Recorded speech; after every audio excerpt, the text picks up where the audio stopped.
శ్రీమాత్రే నమః. శుక్రవారం నాడు లలితాంబికాదేవిని ఆరాధన చేసే విధి విధానం చాలా విశిష్టవంతమైన ప్రభావాన్ని ప్రసాదిస్తుంది. ఆ తల్లి చింతామణి ద్వారంలో విరాజిల్లుతూ ఉంటుంది కాబట్టి ఈ సుదినాన లలితాదేవిని సహస్రనామాలతో కానీ అష్టోత్తరాలతో కానీ పూజ చేసి చక్కగా శ్రీ సూక్తం, పురుష సూక్తం కూడాను పఠించి ఆ తల్లికి ఇష్టమైనటువంటి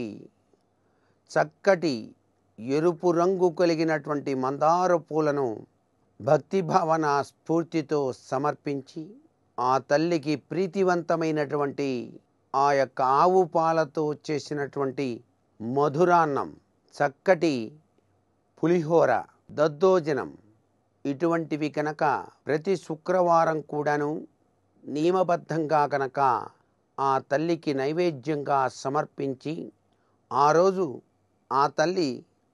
సువాసనర్చిత ప్రీత అనేటువంటి తత్వంలో విరాజిల్లుతూ ఉంటుంది కాబట్టి సువాసనీ తత్వాన్ని ప్రదర్శించేటువంటి మహిమాన్వితమైనటువంటి అమోఘతత్వం కాబట్టి సాయం సంధ్యా సమయంలో ముత్తైదువులను ఇంటికి పిలిపించి చక్కగా వారి పాదాలకు పసుపు రాసి నుదుటన గంధం బొట్టు అమర్చి చక్కటి మనస్తత్వంతో ఆ యొక్క ముత్తైదువులకు నమస్కృతాంజలి ఘటిస్తూ పండు తాంబూలాన్ని ఇచ్చినట్లయితే